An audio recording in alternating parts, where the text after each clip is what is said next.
D'accord. Alors, est-ce que vous partagez cette accession de certains acteurs politiques qui estiment que depuis 2 ans, Patrice Talon, chef de l'État, a une main, il règne totalement sur les partis politiques au Bénin? Il a la même mise sur les partis politiques? Non. Vous partagez cette réflexion? Je ne pourrais pas dire que Patrice Talon a la même mise sur tous les partis politiques, non. Il y a un BMP, 60 députés qui le soutiennent, vous savez, à l'Assemblée nationale. Aucun président de la République ne peut ignorer une majorité à l'Assemblée. C'est son droit le plus absolu. Je ne condamne pas le principe de ces la projets majorité. ne passeraient pas. Oui. Si les députés sont issus d'un parti politique donné, et que c'est le parti politique là qui les a amenés vers l'Assemblée nationale, et que le président de la République les appelle pour dire, bon, je vais faire passer mes projets. Je voudrais que vous puissiez épouser mon point de vue pour m'aider à passer le projet. Je ne crois pas que c'est un droit absolu pour lui de demander de former un bloc pour que ces projets puissent passer librement à l'Assemblée nationale. Oui. Ce n'est pas en réalité une mise de main sur les partis politiques en République du Bénin par le chef de l'État. Alors, il n'a pas une même mise sur les partis politiques en République du Bénin. Et nous voyons quand même, tout de même, en tout cas quelques partis d'opposition se prononcer sur l'actualité politique nationale. Et des plus actifs, on peut citer les Forces Cori pour un Bénin émergent. Alors, le rôle de l'opposition aujourd'hui, comment le trouvez-vous? Est-ce que l'opposition joue véritablement le rôle qui lui est dévolu? Monsieur Christian, merci pour cette question que vous venez de me poser. Vous savez, je me rappelle toujours, comme c'était hier, de cette phrase-là du président Nicéphore Dieudonné Soglo. Il dit que l'opposition est un stimulant pour la mouvance. C'est le président Soglo qui l'a dit. Il l'a dit où et quand? Il l'a dit, c'était lors d'un meeting qu'il a dit ça, quand il était président de la République. Vous savez, nous sommes en démocratie. L'opposition aujourd'hui, dans sa globalité, est dans son rôle. Mais je veux plus voir l'opposition poser des actes concrets. Je veux voir l'opposition. Je vois dans le pays que l'opposition ne fait que s'attaquer à la personne du chef de l'État. Parce que quand ils veulent se prononcer, ils se prononcent, c'est le nom du chef de l'État.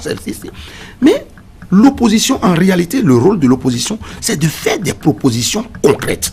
C'est d'éclairer la mouvance. C'est de lui faire des propositions, de lui faire ci, de faire ça. Et moi, je voudrais même que l'opposition travaille pour avoir la tendance de défier la mouvance. Mais est-ce que c'est à l'opposition de faire des propositions au président de la République ou à un régime en place? L'opposition qui se bat pour gagner le pouvoir doit-il faire des propositions à un chef d'État?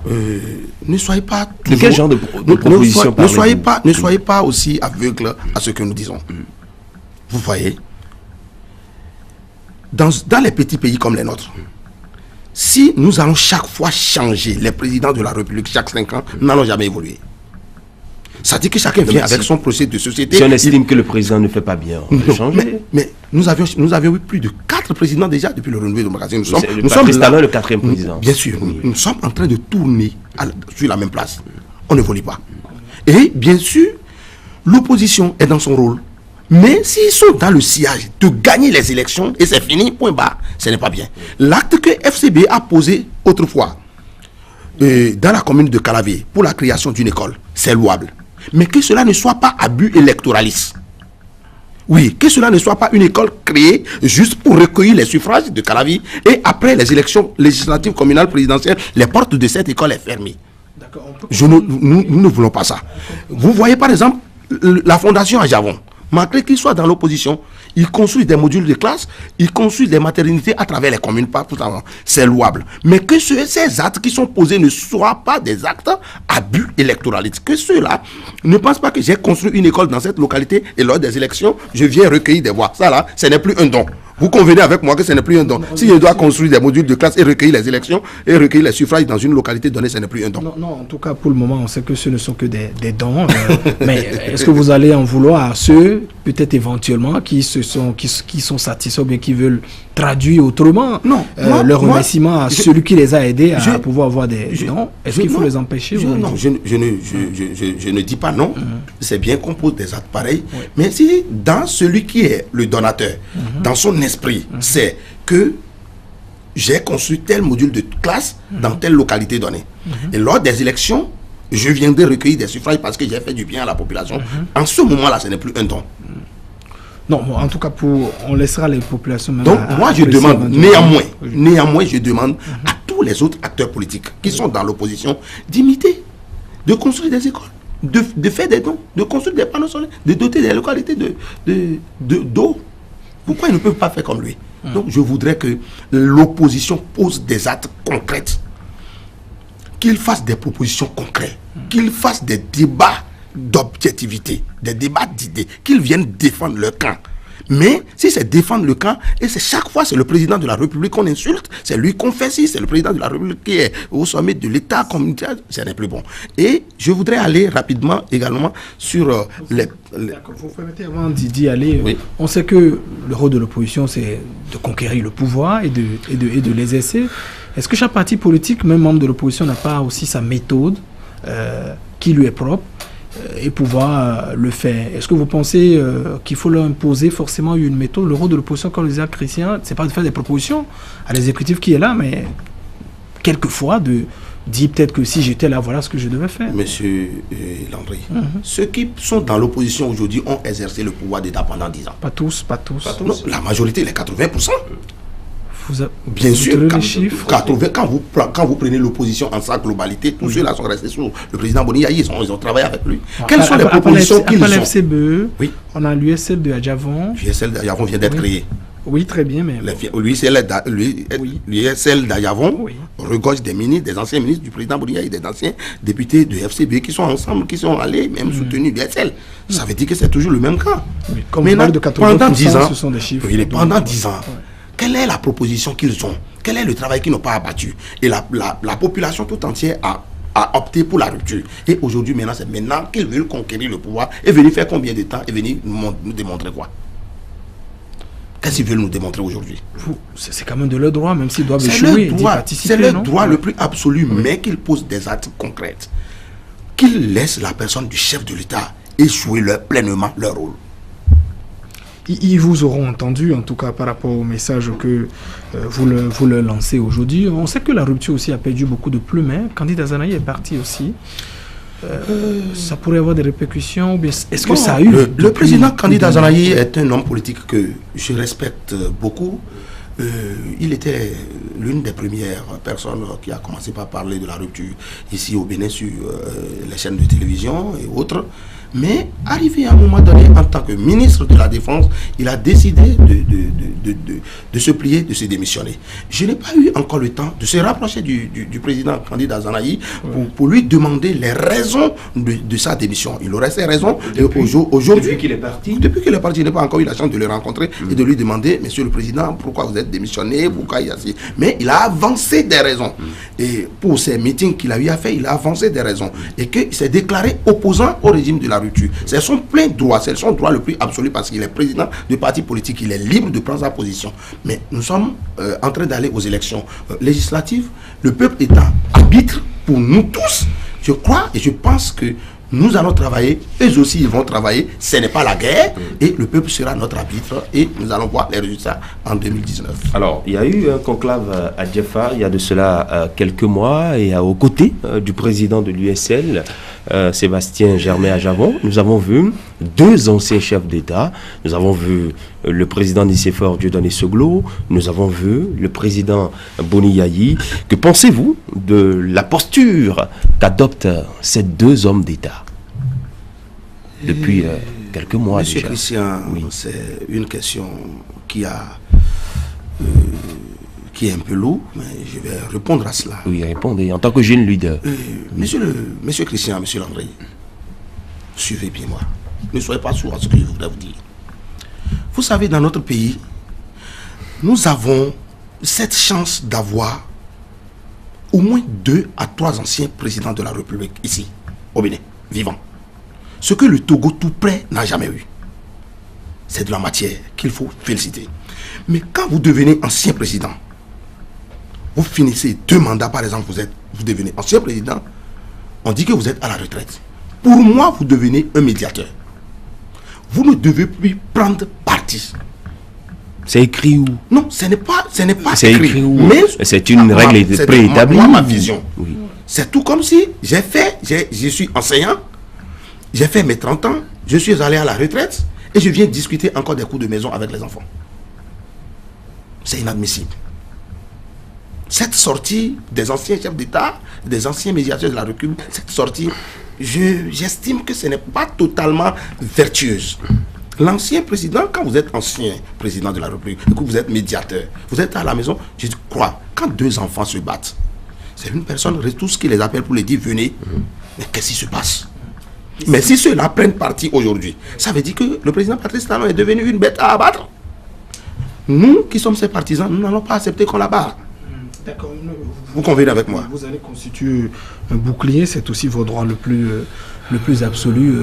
Exercer un pouvoir, ça n'est pas interdit à quelqu'un. Vous savez, si peut-être dans d'autres pays, nous avons vu des présidents après l'exercice du pouvoir qui se sont refusés. Si d'autres, chez nous, ici, ils prennent donc la décision de pouvoir les exercer, est-ce qu'il y a forcément un mal à ça? Est-ce que vous voulez avoir de l'unanimisme partout, qu'on ait les mêmes méthodes de fonctionnement? Non, non, c'est ma vision de voir les choses. Et la faute est à qui si les jeunes même ne vont pas envahir le terrain et empêcher justement ces personnes dont vous parlez de pouvoir occuper le terrain? Est-ce que la faute n'est pas plus aux jeunes qui ne vont pas occuper le terrain? Jusqu'à présent, dans les républiques comme les nôtres, où nous vivons dans des pays sous-développés, les pays en voie de développement, la force de l'argent incite la jeunesse. Il suffit qu'on dise qu'on veut vous partager 5 000, vous voulez même 1 million de jeunes, vous allez les avoir aux côtés. Mais quand la personne n'a pas la capacité d'argent, et que c'est la capacité d'argent qui fragilise, vous voulez qu'il fasse quoi? C'est ça qu'il s'agit aujourd'hui. Donc, à ces présidents de la République, les anciens présidents de la République qui ont été à ce sommet, je crois et je pense que ceux-là ne doivent pas prendre parti dans la République. Puisque le pays est à nous tous. Ils avaient aussi gouverné, et sachant que la gestion d'un pays, le président Bouniaï l'a reconnu quand il était à Parakou, la gestion d'un pays, c'est très difficile. Regardez la gestion quand on vous prend comme chef de famille. Regardez comment c'est difficile. Vous-même en tant que journaliste, regardez comment, quand vous allez animer une émission, regardez comment les appels viennent. À plus forte raison, gérer 10 millions d'âmes, c'est difficile. Et celui-là doit être soutenu. Mais quand on ne veut pas le soutenir et on forme une équipe de destruction, que j'ai dit de destruction, c'est tout comme si... C'est un stimulant pour l'exécutif, vous l'avez rappelé tout à l'heure, M. Sodiquet. Oui. Est-ce qu'il y a un mal en ça? Non, il n'y a pas totalement un mal en ça. J'ai bien dit que c'est ma vision de voir les choses. Non, on respecte, c'est votre opinion, c'est votre conviction. Les présidents pouvaient se faire représenter et ne pas s'afficher. D'accord. Oui. Il vous aurait entendu, nous espérons. Merci. Aussi, dans quelques mois, il y aura donc la législative pour 2019. Acteur politique, vous pensez... vous serez dans la course, je voudrais j'allais demander, puisque on rappelle que vous êtes de la commune d'Aplaroué, 11e circonscription électorale. Vous savez, je suis tantôt dans la commune d'Aplaroué et je suis tantôt de l'autre côté de Porte-Nouveau. Ah, vous êtes assis entre sur deux chaises? Je suis tantôt à Aplaroué, Porte-Nouveau, je travaille dans les deux localités. Bon, je dirais que je travaille dans tout le Bénin entier, puisque l'Union des professionnels du bois du Bénin, tous les usagers du bois sont dans ça, et que je travaille partout dans les 77 communes tout pratiquement. Donc, si je veux aller aux élections législatives ou pas, vous savez, quand vous êtes dans une union, pour se faire respecter, il ne faut pas s'imposer à quelque chose que ce soit. Mais si le chef de l'État que nous soutenons voit en moi une certaine qualité et qu'il m'appelle en tant que frère pour dire que j'ai tel rôle que je vais te confier à jouer, mais je ne peux qu'accepter, puisque quand un chef d'État t'appelle, c'est la République qui t'appelle. Et étant citoyen, vous devez répondre et servir votre République. Vous pouvez aussi refuser, décliner l'offre. Non, mais si vous avez la capacité de jouer le rôle et que les gens ont estimé que si vous restez là, que ça ira, pourquoi vous allez refuser? Ce n'est pas bien. Il faut servir le peuple. Il faut servir son pays. Il faut travailler pour son pays. On retient quoi de votre réponse? Vous attendez que Patrice Talon décide, c'est ce que vous voulez dire? Non, ce n'est pas ça. Nous sommes dans une union. Les élections législatives sont encore devant. Nous sommes encore en 2018. Vous les avez dans votre viseur? Vous pensez vraiment? Non, mais je ne suis pas le seul dans l'union. Et vous, personnellement, est-ce que ça vous tente? Non, je ne peux pas dire oui, je ne peux pas dire non. Ça dépend de la situation. Vous ne voulez pas assumer? Vous ne voulez pas assumer votre choix? Non, ça dépend. Ça dépendra de la situation. Je ne peux rien dire pour le moment. Alors, pour 2019, est-ce que vous pensez que le président Patrice Talon aura la majorité au Parlement? Je voudrais vous dire que ce serait très facile d'avoir la majorité à l'Assemblée nationale. De la manière... Là, en politique, je voudrais vous dire, en politique, rien ne se gagne d'avance. c'est quelques-uns qui disent que le président de la République est détesté dans tout le Bénin. Mais vous serez étonné des résultats. Vous avez quel chiffre? Quelles sont vos statistiques qui vous permettent de dire dire que je vous dis que moi, je travaille avec les usagers de bois, les artisans de bois dans toutes les communes. Je les écoute. Combien sont-ils? Je les écoute et j'entends ce que chacun dit. Ils disent quoi? Vous pensez que la population déteste de la manière qu'est géré le pouvoir aujourd'hui? Vous pensez le contraire? Non, on demandait les chiffres, si vous les avez, mettez, je ne peux pas avancer. Je ne peux pas Ouais. avancer de chiffres, Oui. mais je sais que pour avoir la majorité et élire un président de la République, c'est 42 voix. C'est 42 voix sur les 83. Nous sommes d'accord. Vous 42 parlez de président de l'Assemblée nationale, oui, vous le dites? Oui, bien sûr. Oui. Vous parlez de la majorité. 83, la majorité, oui. pour élire la majorité absolue pour élire Plus un président 43. de l'Assemblée nationale, du gré du président de la République, peut-être, c'est 42. On aura.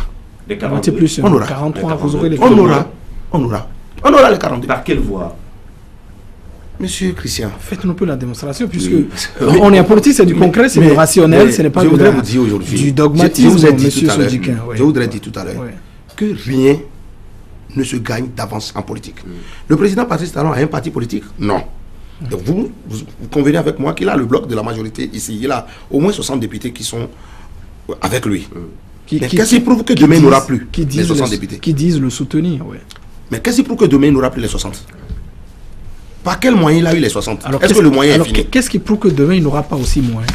Non. Si. Oui, puisque vous avez dit qu'est-ce qui prouve qu'il n'aura pas plus. Non, Donc moi je vous pose la question aussi. Qu'est-ce qui prouve qu'il n'aura pas moins? S'il n'étant pas président même d'un parti politique donné, et qui assure, et qui a travaillé pour avoir 60 députés, pour l'accompagner dans un bloc donné, cela prouve qu'il a une certaine expérience de mobilisation. Et si cette expérience-là est en lui toujours, je crois et je pense qu'en 2019, on aura la majorité tout facilement. Ah, d'accord, facilement. Bon, on attend tout facilement. On attendait quand même certaines démonstrations de ce que vous dites. Oui, dans telle circonscription, voilà tel élément ce que nous avons. Non, je ne peux pas avancer. Je ne peux pas avancer. D'accord. Alors, dites-moi un mot sur la nouvelle mandature de la Cour constitutionnelle, sa composition et l'identité de son président, Joseph Diogbenou. Si vous me permettez, je vais parler des deux cours, l'ancienne et la nouvelle. Bon, je peux parler de l'ancienne et de la nouvelle parce que les gens... Qu'est-ce que vous voulez nous dire sur l'ancienne Cour constitutionnelle? Elle a fini de travailler. Elle a fait 5 ans et puis... Les gens ont opiné sur un sujet que j'ai vu que au Bénin, parfois, on s'acharne à quelqu'un et on vise sa destruction et on est même aveugle parfois sur les textes et les lois de la République. Sur qui s'est-on acharné? Je vais parler tout simplement du polémique dans l'ancienne cour avant de revenir dans la nouvelle cour. Oui, je vais parler. Oui, on ira. Je vais parler de la démission de M. Dato Simplice qui a eu de polémiques. Et quand vous lisez la loi organique, on dit la démission est concevable. C'est dit dedans. Je peux même sortir la loi et vous lire. La démission est concevable si un remplaçant est désigné. Ça veut dire que si un remplaçant n'est pas désigné, la démission n'est pas concevable. Mais en cela, pourquoi on dit que le chef de l'État, comme il n'a pas désigné dans le mois de la démission, qu'il a violé la Constitution? Monsieur Sodiquin, là vous faites allusion à l'article 12, je crois, de la loi organique sur la Cour constitutionnelle. Il y a quand même 2 précisions. La première, c'est d'abord de dire que le chef de l'État ou bien un conseiller qui démissionne est remplacé au plus tard dans le mois de la démission. Monsieur Dato Simplice n'a jamais été remplacé, même un mois après, même s'il est précisé à un autre alinéa que la démission n'est donc admise que quand il y a un remplaçant. Alors, on ne l'a jamais remplacé et vous dites qu'on n'a pas violé des dispositions. Permettez-moi quelques minutes de lire cet article. C'est la loi numéro 91-009 du 4 mars 1991 portant loi organique sur la Cour constitutionnelle et modifiée par la loi du 31 mai 2001. En son article 12, je cite, un membre de la Cour constitutionnelle peut démissionner par une lettre au président de la dite Cour. La nomination du remplaçant intervient au plus tard dans le mois de la démission. Point. Celle-ci prend effet pour compter de la nomination du remplaçant. Ça veut dire que si un remplaçant n'est pas nommé, la démission n'est totalement pas concevable.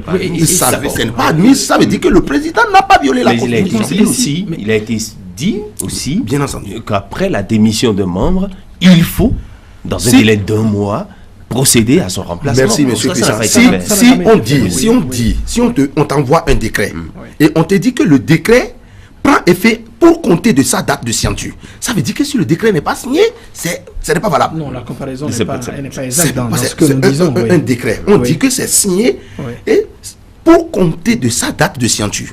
Ça veut dire que quand vous ne voyez pas de signature, vous ne voyez pas de date, ça veut dire que le décret n'est pas valable. Oui, mais il faut d'abord prendre le décret. Alors finalement, c'est ce seul fait qui vous amène à parler de c'est ça qui a pris un peu de polémique autour. Pour vous, il n'y a pas de violation de la Constitution. Non. Si le chef de l'État n'a pas violé la Constitution, les articles et les lois sont la nouvelle Cour constitutionnelle. La nouvelle Cour constitutionnelle, je m'en vais féliciter beaucoup le chef de l'État par rapport au choix qu'il a fait. Quand je vois dans une Cour constitutionnelle des femmes comme Tédravo, Marie-Cécile, c'est des gens qui ont des parcours très riches, mes chers Christian. Quand je vois des gens comme le doyen Messan Noatin Sylvain dans une cour constitutionnelle, mais je tire chapeau au chef de l'État. Et le bureau de l'Assemblée nationale a fait le choix du ministre Diogbenou, professeur agrégé. Il est resté dans la société civile. Il est resté président d'honneur du parti alternatif citoyen, député à l'Assemblée nationale, président de la commission des lois, ministre de la justice. Alors, mais il a un parcours très riche. C'est vrai que beaucoup de Béninois voyaient Joseph Diogbenou venir à la Cour constitutionnelle, mais c'était par le truchement du chef de l'État. Mais pourquoi c'est l'Assemblée nationale? Est-ce que c'est un jeu de aide-moi et puis je t'aide qui s'est produit entre le chef de l'État et puis l'Assemblée nationale? Pourquoi Diogbenou en 2015, le chef de l'État n'était pas président de la République. Mais le président Diogbenou a été élu député.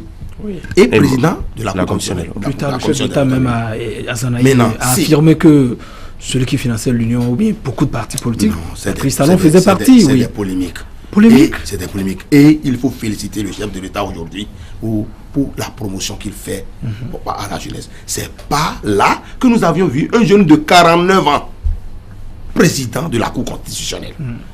Je crois même qu'il doit être le plus jeune des présidents de la Cour constitutionnelle de la sous-région. Votre constat est exact, c'est le plus jeune président quand même depuis les différentes mandatures qui 49 ans, oui.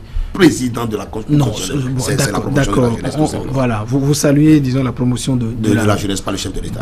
La jeunesse 18 à 40 ans. Bon, on vous comprend tout de même, monsieur Sodikin, mais est-ce que vous partagez, par exemple, les inquiétudes, les appréhensions de certains concitoyens qui disent est-ce que Joseph Diogbenou à la Cour constitutionnelle, déjà avocat du chef de l'État, très proche, est-ce qu'on a l'assurance, la garantie que les recours qui seront donc envoyés auront véritablement de bonnes issues? Je voudrais vous dire de ne pas penser que le président Joseph Diogbenou, il est président de la Cour constitutionnelle aujourd'hui, il n'est plus ministre, serait au service du chef de l'État à la Cour constitutionnelle. Non. Il n'est pas seul. Oui. Il ne peut pas prendre des décisions unilatérales. Il y a au moins 6 personnes plus lui, ça fait 7. Et que ces décisions-là, si ce n'est pas, même s'il prend ça de façon unilatérale, si ce n'est pas approuvé par les autres, ça ne passerait pas. Donc, les lois sont là. Il ne peut pas lui-même, en tant que président de la Cour constitutionnelle, se permettre le plaisir de violer la Constitution. D'accord. Donc pour vous, pas d'inquiétude. Il va travailler correctement le travail. Est-ce que vous attendez sans doute aussi, disons, au retour de certains dossiers tels que la révision de la Constitution, toujours des craintes, des appréhensions de plusieurs concitoyens Oui, ce sujet, il me plaît de l'aborder. Merci, monsieur Landry, pour cette question que vous m'amenez à répondre. Vous savez, le président de la République a dit que les premiers 6 mois seront consacrés à la révision de la Constitution, la révision et les réformes politiques et institutionnelles. Et vous savez que les autres présidents de la République aussi ont tenté. Le président Gréco a tenté, le président Bouriaï a tenté ouvertement et tout le monde a vu. Mais nous, on a envoyé à l'Assemblée nationale, il y a eu la procédure d'urgence qui a été empêchée et la révision même, la loi même qui est portée et qui a été arrêtée à 3 voix, qui a été empêchée à 3 voix après. Mais selon nous, dans la rupture, ce n'est pas encore un échec. Ce n'est pas encore un échec et je crois que... au lendemain quand même de ce rejet du 4 mars 2017 a pourtant dit que c'est quand même un coup dur. Mais ça nous a fait mal, mais ce n'est pas un échec. Ça nous a fait tous mal. Ce n'est pas un échec. Oui. Nous sommes là, il va voir quand il va le temps, voir les mesures dans lesquelles on peut réintroduire. Alors, vous pensez véritablement qu'il faut réviser cette constitution? Bien sûr, il faut réviser cette constitution. Il y a des choses qui se trouvent dans la constitution et qui ne sont pas bonnes et qui ne sont pas adaptées aux réalités actuelles, à l'évolution du Bénin. Il faut reprendre, il faut réformer. D'accord. Autre volet, Talon veut aviser en 2021, lui qui avait proclamé pourtant le mandat unique. Alors, n'est-il pas en train de trahir sa parole, ses propos, ses promesses? Le président de la République a demandé une révision de constitution et c'est retenu, c'est empêché. Mais aujourd'hui, qu'est-ce qui l'empêche? Est-ce qu'il y a une loi qui l'empêche aujourd'hui de se représenter en 2021? Non, aucune loi ne l'avait empêché avant qu'il ne dise quand même qu'il ne fera un seul mandat. Il a bien dit qu'il fera un seul mandat. La parole présidentielle, qu'est-ce que vous en faites? Quand la Constitution a été empêchée, la parole présidentielle. Ils avaient promis 7 ans dans la Constitution, 7 ans, un mandat unique de 7 ans dans la Constitution. Et la charité bien ordonnée commence par soi-même. Le nombre d'années encore validé. Voilà. Donc, il n'y a pas de raison aujourd'hui qu'ils disent encore qu'il ne se représentera pas en 2021. Et s'il le disait lui? Non, mais et s'il tenait mordicus à son choix de ne pas se représenter? Nous qui sommes ses partisans, nous irons le voir, mais on va lui demander de se représenter parce qu'il a beaucoup de choses à faire pour le pays. D'accord. On va parler très rapidement de la lutte contre la corruption et de l'impunité. Vous permettez, peut-être avant de changer de volet, Monsieur Soudjik, on vous a vu depuis le début de cette émission, plus d'une heure passée déjà ensemble. Je n'ai vu que vous n'avez qu'apprécié jusqu'à présent. Qu'est-ce qui vous déplaît dans la gouvernance de Talon depuis qu'il est là depuis plus de 2 ans? Non. Les actes qu'il est en train de poser, c'est relatif à son projet de société. Il n'y a rien qu'il fait là. Vous ne trouvez rien de mauvais, rien de bon depuis qu'il est là. Ce que le président Talon est en train de faire actuellement, c'est relatif à son projet de société. Et quand nous lisons le projet de société du candidat Talon, c'est les réalisations là qu'il est en train de faire. C'est quand il va défier son projet de société, c'est quand il va faire des choses qui seront en contre à son projet de société que nous pouvons peut-être lui faire des propositions pour lui dire, mais monsieur le président, il y a ci, il y a ci, il y a ça. Jusqu'à présent, non, pas du tout. Tout marche normalement bien. Relatif à son projet de société. Il n'est pas passé à côté de ses promesses de campagne. Il a fait combien de temps? 24, un peu plus de 26 mois. Il en a encore, il y a encore du temps. Vous l'avez déjà rencontré une fois depuis qu'il est arrivé au pouvoir? Je ne pourrais pas dire oui, je ne pourrais pas dire non. Donc, on retient que vous ne l'avez pas encore vu? On retient tout simplement que je n'ai pas encore rencontré le chef de l'État, mais même si je rencontre le chef de l'État, il n'est pas... Eh bien, nous sommes en face du monde et tout le monde nous regarde. Même si je rencontre le chef de l'État, ce n'est pas sur les plateaux de télévision que je viens de dire que je rencontre le chef de l'État. Il s'est engagé dans la lutte contre la corruption et l'impunité. De nombreuses affaires de mauvaise gestion sont désormais devant la justice. Votre analyse sur cette lutte la lutte contre la corruption? Cette lutte contre la corruption, que cela soit la bienvenue, et nous allons demander au président de la République de pousser et jusqu'au bout, d'assainir tous ceux qui sont trempés dans les dossiers sales de la corruption, que ces dossiers-là soient dépouillés et que les mises en cause se retrouvent devant la justice. Est-ce que les prisons ne sont pas en train de se remplir, les prisons béninoises, avec ces nombreuses affaires sur tapis? J'ai lu une information la fois passée que je n'ai pas encore confirmée, qu'il y a une prison qui va se construire bientôt à Dogo, tout ça là. Je sais que il y a une institution là qui est là, qui est créée pour ça, et je crois qu'ils vont gérer. Alors, la lutte contre la corruption, est-ce que ça doit forcément rimer avec la mise aux arrêts des personnes qu'on soupçonne ou bien des personnes impliquées dans de sales affaires? Mais quand il n'y a pas la punition réelle, on n'applique pas une punition à la corruption, ce n'est pas une lutte. Est-ce qu'envoyer quelqu'un en prison participe véritablement à la lutte contre la corruption? Bien entendu, ça fait partie de la sévérité de dire aux autres que mais ce que vous faites, si vous rentrez dans le même sillage, c'est votre sort. Et ça fait peur. Donc c'est ça, il faut féliciter le chef de l'État. Mais il y a certains qui disent quand même que malgré le fait qu'on condamne certains à des années d'emprisonnement et qu'on ne leur arrache pas par exemple leurs biens et autres, et que ça ne va pas véritablement changer grand-chose. Les institutions qui s'en chargent sont en train de réfléchir, et d'un moment à l'autre, ils vont réfléchir et voir les mesures dans lesquelles on peut tenir, on peut punir, qu'est-ce qu'il faut faire. Je crois que ces institutions-là vont s'en charger. Il n'y a pas de problème. D'accord. Vous avez dit, vous saluez la lutte contre la corruption que mène depuis quelques mois le président Patrice Talon. On a plusieurs personnes qui sont en tout cas détenues préventivement dans le dossier Atao, le député faux médicaments, mais fraude douanière, parce que c'est notamment ce qu'il a amené là-bas. Voilà, Laurent Métoyon, beaucoup d'autres. Peut-être une question récurrente, vous pensez, est-ce qu'il n'y a pas question de 2 poids 2 mesures? Parce qu'il y a toujours aussi ce reproche qui est fait. De faux médicaments, je vais opiner sur ça comme vous et moi, comme un citoyen. C'est un dossier pendant devant la justice, vous savez très bien. Je ne suis pas avocat dans le dossier, mais j'ai compris que les avocats qui sont dans ce dossier ne font pas la démarcation, c'est-à-dire la différence entre les faux médicaments et les médicaments périmés. Vous savez qu'un médicament qui est périmé, c'est un médicament relatif à sa date de péremption. C'est fabriqué en 2018 et ça va se périmer en 2020. Et c'est des médicaments qui ne sont pas destinés à la consommation. Mais quand on parle de faux médicaments et que je vois des avocats émérites qui viennent devant les chaînes de télévision pour dire que quelle est l'institution qui a vérifié que le médicament est faux, je suis désolé parce que le médicament, un dossier dans lequel la douane s'est trempée, ça veut dire qu'il y a un problème de source d'approvisionnement, un problème de circuit et un problème de destination. Vous ne pouvez pas me dire qu'un conteneur de riz qui s'est retrouvé dans un magasin sans être dédouané et qu'on met la main dessus, ce n'est pas que le riz là n'est pas consommable, c'est consommable, mais il y a faux et usage de faux et que la douane soit punie. Le colonel Jacques-Lian Papou était devant le tribunal, je crois qu'il a amené des éléments de preuve qui a justifié ce qui s'est passé. Donc aujourd'hui, nous ne pouvons pas trop opiner sur ce sujet parce que le dossier est pendant devant la justice. Je voudrais demander aux mises en cause d'avoir confiance en la justice et en son temps, la justice va dire le droit et les responsabilités seront situées. Vous avez dit tout à l'heure que vous n'êtes pas avocat, mais vous dites que vous n'appréciez pas ce qu'ils disent. Au nom de quels éléments vous disposez pour dire que ce que je fais entre faux médicaments et médicaments périmés qui m'amène à le dire. Ouais. Il y a une différence entre médicaments périmés et faux médicaments, tout simplement.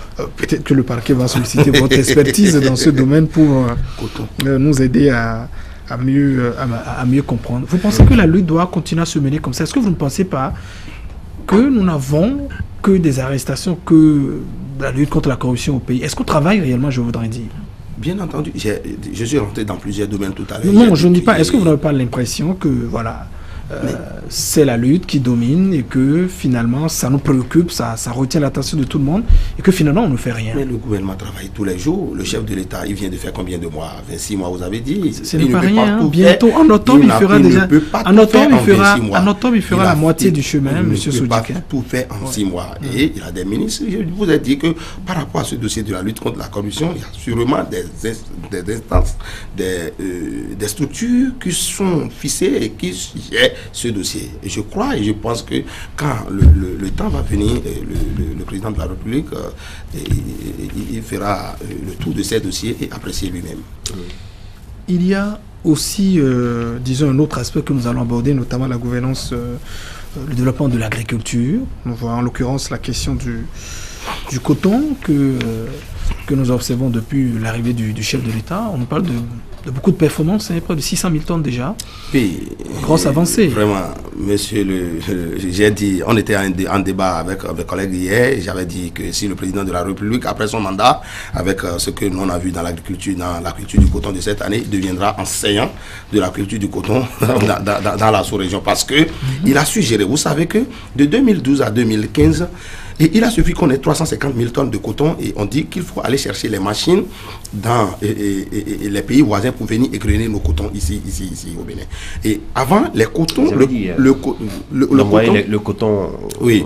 Aujourd'hui, le coton se cultive aujourd'hui sur le terrain. Avant ça se cultivait où? Alors, le coton, vous savez, il faut, on fait venir les acteurs de coton. À Cotonou, le coton se cultivait pratiquement dans les bureaux climatisés. Les réunions, c'est des réunions qui ne donnaient pratiquement rien. Mais le chef de l'État aujourd'hui a confié la filière aux acteurs principaux. C'est ça qui a donné ce résultat. Et vous savez, le Bénin aujourd'hui, est le 3e producteur du coton sur le plan ouest africain. Après le Mali qui a 700 000 tonnes, le Burkina qui a 610 000 tonnes et le Bénin a 600 000 tonnes. Il est même 2e ex-aequo parce que si on doit faire la statistique selon l'espace utilisé et le rendement, dans une certaine mesure, le Bénin est premier parce que le Bénin a exploité 500 000 hectares pour se retrouver à 600 000 tonnes. Donc vous êtes content? Oui, bien sûr, bien sûr. Je souhaite que, si la nature nous prête vie, je souhaite que dans les années à venir, qu'on ira à 700, 800, même 1 million de tonnes. Alors, on sait que le chef de l'État, il était en plein dans le coton, il a pris en main la filière coton depuis qu'il est arrivé au pouvoir. Il n'y a plus de subventions, ça on le sait aussi. Il connaît bien le métier, il connaît bien la gestion. Mais aujourd'hui, est-ce que c'est pas difficile de le démarquer un peu de ce qui se fait sur le terrain? D'aucuns pensent qu'il y a conflit d'intérêts au sommet de l'État par rapport à un certain nombre de dossiers, coton, PVI et bien d'autres choses. Je voudrais dire à tout le monde qu'il n'y a aucunement pas de conflit d'intérêt au sommet de l'État. Vous en avez les preuves, vous? Je voudrais vous expliquer. Oui. Parce que très souvent, quand les gens parlent de conflit d'intérêt, ils ne vont pas directement sur les sujets, mais ils vont sur la personne du chef de l'État. Et c'est ça qui est inadmissible au Bénin ici. Et quand on veut parler de la comparaison doit être faite par rapport quand on veut parler de conflit d'intérêt, on met l'accent seulement sur Bénin Contrôle et PVI. Je voudrais vous dire qu'il n'y a pas de conflit d'intérêt au sommet de l'État. Pourquoi? Parce que le rôle de Bénin Contrôle est bien déterminé. Je voudrais me retourner rapidement en 2011-2012 pour vous démontrer que le Bénin Contrôle a eu un contrat avec le gouvernement précédent qui a été abusivement résilié. La plainte est allée, le promoteur a porté plainte contre l'État béninois, il a gagné le procès et l'État béninois doit lui retourner 129 milliards de francs CFA ou bien lui retourner le contrat. Mais sachant que nous sommes dans un pays pauvre, un pays du tiers-monde, un pays en voie de développement, un pays sous-développé, ce citoyen, Patrice Talon, en ce moment, a dit que moi, au lieu de me reverser 129 milliards moi seul, je préfère que vous me retournez le contrat. Je voudrais rapidement vous dire que quand il était en Belgique et à Paris, ceux qui voulaient être président de la République, quand il partait chez lui, ils vont là-bas pour dire que monsieur Patrice Talon, il faut nous soutenir. Quand je deviens président de la République, je te retourne les 120 millions, les 129 milliards et le contrat. Vous étiez dans les secrets des discussions, des échanges. Permettez-moi de définir les 3 rôles que joue le Bénin Contrôle pour vous montrer en réalité qu'il n'y a pas conflit d'intérêt. Le Bénin Contrôle, son premier rôle, c'est la certification des valeurs. Vous regardez par exemple ce stylo. Ce stylo, si c'est acheté à 10 000 francs en Europe, à Paris par exemple, le rôle du Bénin Contrôle, c'est d'aller à la source. Et si l'intéressé vient déclarer peut-être 20 000 ou bien 30 000 francs au Bénin, le rôle du Bénin Contrôle, c'est d'aller à la source pour aller vérifier si effectivement ce stylo-là est à 10 000 francs. Ça, c'est ce qu'on appelle la certification des valeurs. C'est son premier rôle. Son second rôle, c'est le scanning. Le scanning, c'est toute activité relative au scanner pour déterminer l'aspect réel des marchandises qui se trouvent dans les conteneurs pour que sur les bielles, on n'écrit pas le riz et que c'est des poissons qui sont dans les conteneurs. Et son troisième rôle, c'est le tracking. Le tracking traque ses camions, c'est relatif au transport et autres. Voilà les 3 rôles que le Bénin Contrôle joue. Selon vous, M. Christian et Landry, voilà les 3 rôles. Où se trouve le conflit d'intérêt dans ces 3 rôles-là? D'accord. Alors, il n'y en a pas. Alors non, le conflit d'intérêt dont on parle, les gens, c'est que il est chef d'État aujourd'hui, il a des entreprises où il était patron avant, où c'est vrai, il a dit qu'il a cédé ses actions déjà, mais on trouve curieusement que ces mêmes entreprises exercent également, comment dit-on, dans le même pays, et on se dit, est-ce qu'il n'y a pas forcément un risque entre de privilégier quelque part ses associés ou bien ses co-associés? Revenons un peu sur la question du contrat dont vous parlez, retourner soit les 129 milliards de francs CFA ou bien retourner le contrat. Si vous estimez par exemple que retourner les 129 milliards de francs CFA, que le Bénin est beaucoup plus pauvre, certains aussi analystes partagent la position de savoir que reprendre le contrat, comment dit-on, pour 5 ans, c'est plus juteux que les 129 milliards de francs CFA et qu'en 5 ans, on peut peut-être avoir plus de 10 fois 129 milliards de francs CFA, monsieur Sojikende. Et que visiblement, le chef de l'État a opté pour ce qui lui paraît plus intéressant. Voilà. Je ne peux pas opiner parce que je n'ai pas les chiffres vrais pour dire que par an, le Bénin Contrôle ou bien le PVI gagnera tant. pour pouvoir estimer au bout de 5 ans que les 129 milliards là sont inférieurs à la réalisation et faire la démarcation entre retourner le contrat ou bien retourner les 129 milliards. Je ne peux pas faire cette différence. Alors finalement, pour vous, tout est beau, tout celui va qui dans le meilleur des mondes, tout est rose. Travailler pour le peuple, pour travailler pour mon pays. Je crois qu'il est il n'y a donc pas de conflit d'intérêt au sommet de l'État. Et les choses se font normalement bien. Il n'y a pas de conflit d'intérêt. Les toutes dernières minutes que nous avons à passer avec vous, eh bien, nous allons évoquer un peu votre secteur. On ira dans votre secteur d'activité. Vous êtes secrétaire général de l'Union des professionnels des bois du Bénin. Dites-nous, la filière bois se porte-t-elle bien? Parce qu'on sait que en 2016, juste 2 semaines après son arrivée, le chef de l'État avait suspendu ou bien le gouvernement avait suspendu toute exploitation de bois. Après, les choses sont revenues à la normale. Alors, est-ce que ce secteur se porte bien? Je voudrais vous dire que ce secteur est en train de faire son bonhomme de chemin. Je dois féliciter également les gouvernants qui ont pris la décision du mercredi 13 avril 2016. Je vous rappelle que c'est le deuxième conseil des ministres en République du Bénin pour la rupture et qui ont suspendu l'exploitation et l'exportation des produits forestiers, en l'occurrence le bois. Vous voyez, si je dois parler, l'Union des professionnels du bois du Bénin est affiliée directement à l'Office national du bois, donc ONAB. C'est le lieu de féliciter le ministre Didier Tonato qui a joué un bon rôle dans la cour en ref, le directeur général des eaux forêts Séverin Sia aussi, avec tous les forestiers qui l'ont accompagné, le directeur général de l'ONAB avec son administration. Il faut les féliciter, puisque quand on vous met à un poste de responsabilité, vous n'allez jamais accepter que ce poste-là, qu'il y ait des problèmes, que ça échoue. Mais seulement, le petit problème qui est là, c'est de leur faire des propositions pour qu'ils puissent associer nous, les acteurs. Parce qu'il n'y a aucun tailleur au monde qui puisse prétendre coudre les tissus d'un client sans l'avoir préalablement mesuré. Donc, il faut toujours consulter les acteurs. Et nous allons leur faire la proposition et les acteurs vont s'associer à eux pour faire évoluer ce secteur. Et je voudrais rapidement aussi dire que la branche industrielle du bois du Bénin qui est de l'autre côté de Saclo, nous sommes en train de réfléchir. Nous avons, comme je l'ai dit, des partenaires qui sont prêts à renouveler cette industrie-là au plan international. Pourquoi pas la meilleure industrie de transformation du bois de la sous-région pour faire travailler au moins 300-400 employés. Donc il y a tout ça là qu'il faut proposer au chef de l'État, puisqu'il en a beaucoup de choses. Sinon, si on s'organise réellement à l'ONAB peut fournir au moins 1 milliard par trimestre au budget national. Et nous avons les partenaires qui sont prêts à le faire. C'est bien vrai.